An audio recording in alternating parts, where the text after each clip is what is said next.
지난 1월 13일 대통령 관저에 배치된 경호처 직원의 모습입니다. 어깨에 소총을 차고 순찰을 돌고 있습니다. 공수처의 2차 체포영장 집행을 불과 이틀 앞두고 있었습니다. 당시 언론이 관저를 주시하고 있던 터라 소총을 찬 경호처의 모습은 외부에 그대로 노출됐습니다. 그런데 내란특검은 지난 1월 11일 윤석열 전 대통령이 경호처의 총과 관련된 발언을 했다고 구속영장에 적었습니다. 김성훈 전 차장과 이광우 전 경호본부장, 경호3부장 등과 점심 식사를 하는 자리에서였습니다. 여기에서 특공대와 기동대가 들어온다고 하는데 걔들은 총쏠 실력도 없다며 총은 경호관들이 훨씬 잘 쏜다고 언급했던 겁니다. 특히 경찰은 너희들이 총을 가지고 있는 걸 보여주기만 해도 두려워할 것이라며 총을 가지고 있다는 것을 보여주라는 취지로 말했다고 구속영장에 적었습니다.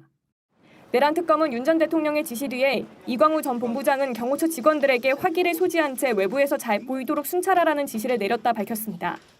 또 무기고에 있던 기관단총 2정과 실탄 80여 발이 가족경호부에서 관리하는 가족데스크에 배치됐다고 밝혔습니다. 내란특검은 경호처 간부들을 조사하는 과정에서 윤 전 대통령의 발언을 확인했고 김 전 차장은 부장들의 기억이 선명할 것이란 취지로 진술한 걸로 파악됐습니다. 이에 따라 윤 전 대통령이 체포영장 등 재판의 집행을 저지하기 위해 위력 경호를 실시하게 하는 등 의무에 없는 일을 시켰다 결론냈습니다. JTBC 정수입니다.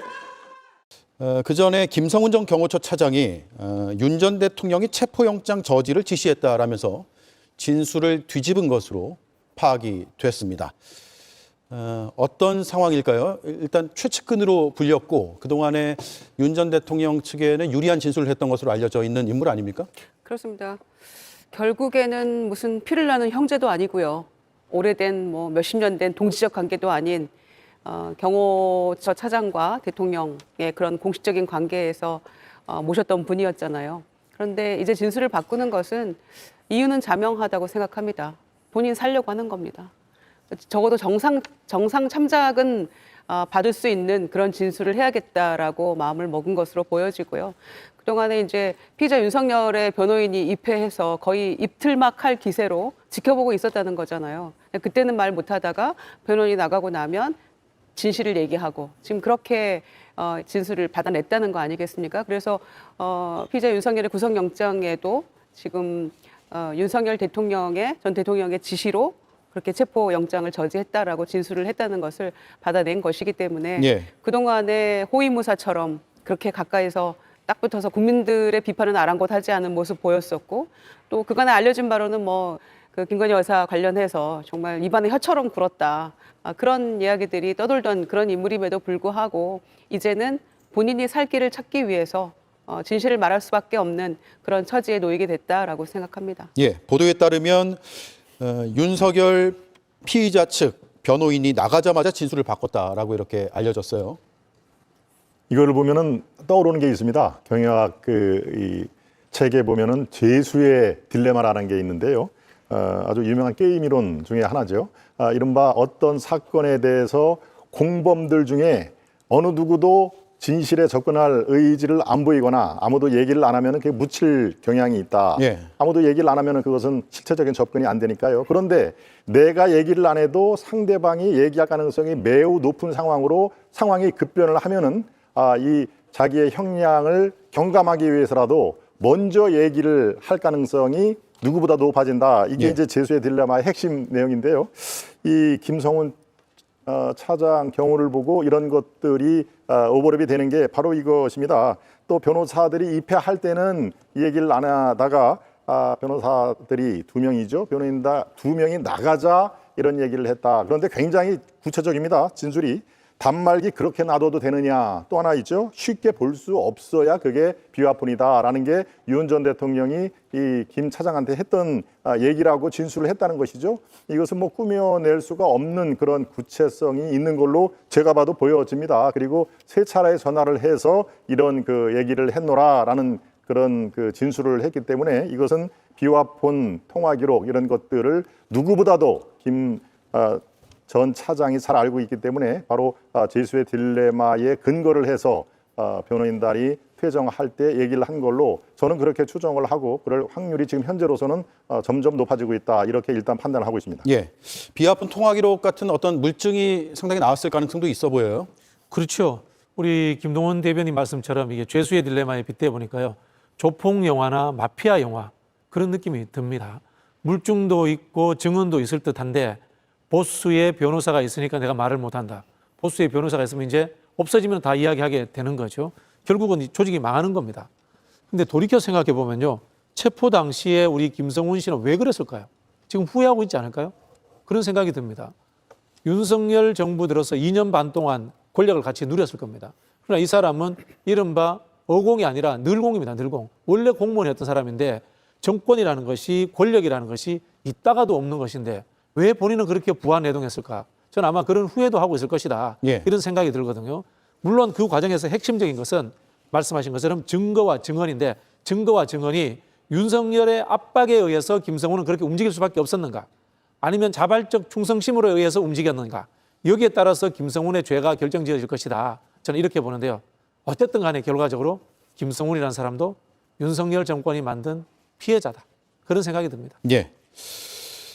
구속영장 청구서를 보면 내란 특검에서는 피의자, 윤 전 대통령이죠. 피의자가 김성훈 회유 또는 압박을 통해 진술 번복을 시도할 가능성이 매우 높다라고 적시를 했어요. 지금 뭐 영장 청구하는 그 대목에 김성훈 차장이 입장을 바뀌었다. 그리고 그거 관련돼서 언론이 나온다고 했으면 진술이 번복된 이유에 대해서 이걸 들여다봐야 되는데요. 앞서 언급이 됐겠지만 우선적으로 이제까지는 그런 얘기가 있었습니다. 대통령이 직접적으로 체포 지시를 방해했다. 그 지시를 방해하도록 지시했다. 그 내용은 아니고요. 그 지시는 과연 누가 했느냐 했을 때 박종준 전 경호 처장이 했다. 이 얘기를 계속 일관되게 했습니다. 그렇지만 그날의 상황과 그 전날과 그 이후의 상황 전반적인 그날의 진실이 뭔가를 봤을 때 그 얘기를 들었던 사람이 한 명뿐만이 아니고 여러 가지 관련자들이 들었을 때 경호차 간부들의 진술 그리고 비아폰 통화 내역에 대해서는 뭐 구체적으로 녹음은 안 되지만 누가 언제 누구한테 전화를 했느냐를 보면 나올 수 있는 부분이 있고요. 또 하나는 시그널이라고 해서 보안 메시지 기록을 따졌을 때 김성훈 차장 입장에서는 본인이 줄곧 이제까지는 박종준 전 처장이 지시했다 이렇게 얘기했는데 아무래도 여러 상황이 좀 변하고 본인의 진술을 일관되게 말할 수 있는 상황이 아니라서 혹은 이 부분은 아무도 모릅니다. 사실 왜 김성훈 차장이 본인의 입장을 번복했는지 저는 그 진실에 대해서 분명히 이런 부분에 대해서 영장 청구했을 때 특검의 입장이 반영된 만큼 윤석열 전 대통령 측이 영장실질 심사를 통해서 이 부분을 탄핵을 하느냐 아니면 이걸 탄핵하지 못하느냐가 가장 중심된 어떤 대목이 아닐까 싶습니다. 1차 체포영장 집행이 무산되고 2차 체포영장 집행이 다가오던 지난 1월 13일 검은 전술복을 입고 헬멧을 쓴 채 허리까지 내려오는 긴 배낭을 맨 요원들이 한남동 대통령 관저 주변을 순찰하는 모습이 포착됐습니다. 중무장한 대테러팀 요원들이었습니다. 특검은 이런 무장을 윤 전 대통령이 지시했다고 봤습니다. 이보다 이틀 전인 1월 11일 김성훈 전 경호처 차장, 이광우 전 경호본부장 등과 점심을 먹으며 2차 체포영장 집행을 위해 특공대와 기동대가 들어온다고 하는데 걔들은 총을 쏠 실력도 없다. 경찰은 전문성도 없고 총은 경호관들이 훨씬 잘 쏜다며 경찰은 니들이 총기를 갖고 있는 것을 보여주기만 해도 두려워할 거다. 총을 갖고 있다는 걸 좀 보여줘라고 했다는 겁니다. 이후 김 전 차장 등은 경호처에 화기를 소지한 채 외부에서 잘 보일 수 있도록 폭넓게 순찰하라고 지시한 것으로 드러났습니다. 1월 3일 1차 체포영장 집행 당시 경호처의 3중 저지선도 윤 전 대통령의 지시에서 비롯됐다는 게 특검의 판단입니다. 윤 전 대통령이 체포영장이 불법이니 수사기관을 공관촌에 들이지 말라고 지시하자 경호처는 먼저 공관촌 정문 뒤에 대형 버스로 차벽을 세웠습니다. 2차 저지선은 공관촌 정문에서 대통령 관저로 이동하는 중간 길목, 중형 크기의 버스와 55경비단 소속의 소형 전술 차량 한 대가 설치됐습니다. 대통령 관저 앞에도 여러 대의 차량으로 구축된 3차 저지선이 형성돼 있었습니다. 공수처 검사와 수사관들은 어렵게 저지선을 뚫고 들어갈 때마다 멱살을 붙잡히는 등의 폭행을 당했습니다. 현장을 지휘한 박종준 전 경호처장과 김성훈 전 경호차장은 보안 메신저를 통해 실시간으로 체포 저지 상황을 윤 전 대통령에게 보고했습니다.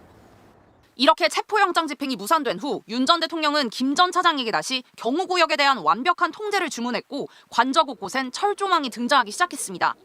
경호처 소속 대원들은 2차 체포영장 집행을 저지하기 위한 인간띠 훈련에 여러 차례 참여해야 했습니다. 특검은 윤 전 대통령이 직무가 정지돼 경호처에 지시를 할 권한이 없는데도 이 같은 불법 행위를 지시했다며 윤 전 대통령에게 특수공무집행방해, 직권남용, 범인도피 교사 혐의를 적용했습니다. 윤 전 대통령 측은 체포영장 집행 저지를 지시한 사실이 없다고 반박했습니다. MBC 뉴스 구승입니다. 당해 지시한 점 인정하십니까? 특검은 윤 전 대통령에 대한 구속영장을 청구하면서 한덕수 전 총리도 공범으로 적시했습니다.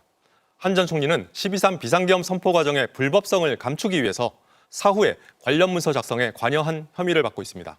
김지성 기자의 보도입니다.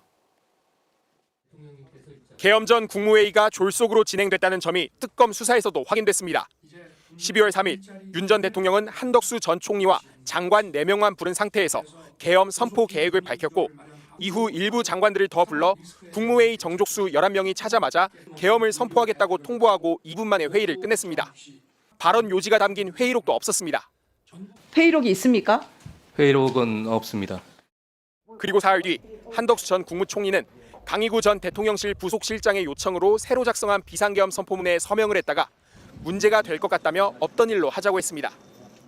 강 실장이 비상계엄 선포문 겉표지에 서명을 요청하기에 저는 그 문서가 제가 소지하고 있었던 문서가 맞다는 의미에서 서명을 했습니다. 그러나 사후에라도 그러한 문서에 서명을 하는 것은 오해의 소지가 있을 것 같아서 그 서명 부분을 파기해달라고 요청했고 특검은 이 같은 과정이 국방부 장관이 국무총리를 거쳐 대통령에게 계엄 선포를 건의하고 문서에 따라 계엄을 선포한 것처럼 꾸미려는 시도로 봤습니다. 그러면서 피의자, 즉 윤석열 전 대통령이 한 전 총리와 강 전 부속실장, 김용현 전 국방장관과 공모했다고 적시했습니다. 한 전 총리를 공범으로 판단한 겁니다. 당시 외신 기자들에게는 외교부 장관도 모르게 계엄이 법적으로 문제가 없다는 정부의 공식 입장이 배포됐는데 특검은 이 역시 윤 전 대통령의 지시에 따른 것으로 파악했습니다. 윤 전 대통령이 외신 대변인에게 연락해 국회의원의 국회 출입을 막지 않았다는 등의 허위 사실이 담긴 입장을 작성해 전파하도록 했다는 혐의입니다. 알지도 못하고 동의하지. 외교부의 공식 입장입니까? 아닙니다. 특검은 또 윤 전 대통령이 지난해 12월 7일 김성훈 당시 경호처 차장에게 3차례 전화해 수사받고 있는 사령관들의 단말기를 놔둬도 되느냐, 쉽게 볼 수 없어야 비화폰이다, 조치하라며 다그쳤다고 영장에 적시했습니다. 이렇게 여인영 전 방첩사령관, 이진우 전 수방사령관, 곽종근 전 특전사령관 등과 주고받은 연락을 은폐하려 했지만 경호처 직원은 이 지시에 응하지 않았습니다.